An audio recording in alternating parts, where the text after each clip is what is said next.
स्वयंपाकात स्वादाची जान, डीएम मसाले तुमच्या घराची शान। छत्रपती शासन महिला गृह उद्योग कबनूर इचलकरंजी घेऊन येत आहेत अस्सल परंपरेची मराठमोळी चव म्हणजेच डीएम मसाले। मटन मसाला, चिकन मसाला, धणे पावडर, गरम मसाला, बिर्याणी मसाला, तिखट चवदार मसाले आणि चटणी म्हणजेच डीएम मसाले।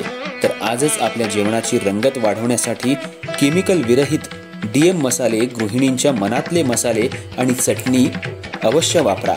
डीएम मसाले महिला बचत गटाद्वारे करणारे स्वच्छ माफक दरामध्ये म्हणजेच डीएम मसाले। संपर्क दिव्याताई मगदूम, मोबाईल 91 30 80 22 55।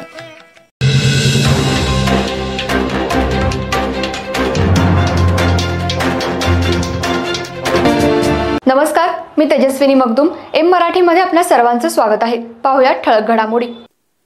अतिरिक्त विजेचा खर्च कमी करण्यासाठी वस्त्रोद्योगात सौर ऊर्जा वापराबाबत नवीन धोरण आणण्यात येणार आहे, अशी माहिती राज्याचे वस्त्रोद्योग मंत्री संजय सावकारे यांनी पत्रकारांशी बोलताना दिली। राज्याचे वस्त्रोद्योग मंत्री सावकारे आज इचलकरंजी दौऱ्यावर आले होते। या दौऱ्यात त्यांनी DKT, Mahesh spinning mills, Venkateshwara सूतगिरणीसह डीकेटी संस्थेला भेट दिली।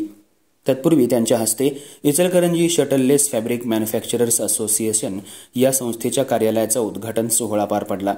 त्यानंतर पत्रकारांशी बोलताना त्यांनी ही माहिती दिली। वस्त्रोद्योगात सर्वाधिक खर्च हा विजेवर होत असतो, त्यामुळे सध्या शासनाच्या माध्यमातून यासाठी अनुदान दिलं जातं।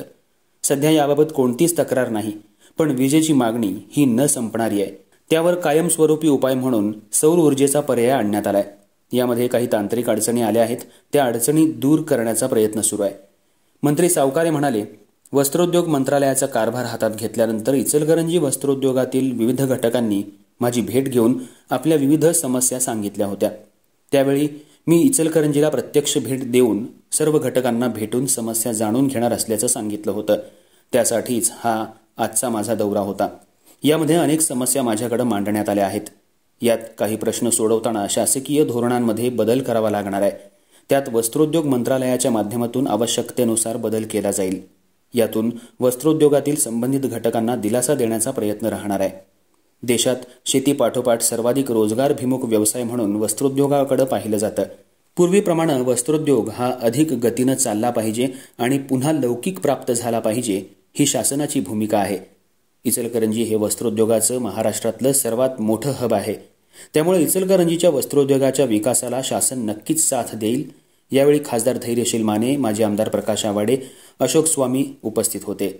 शटललेस फॅब्रिक मॅन्युफॅक्चरर्स असोसिएशन कार्यालयाचं उद्घाटन झालं। संस्थेचे अध्यक्ष अनिल गोयल यांनी स्वागत आणि प्रास्ताविक केलं।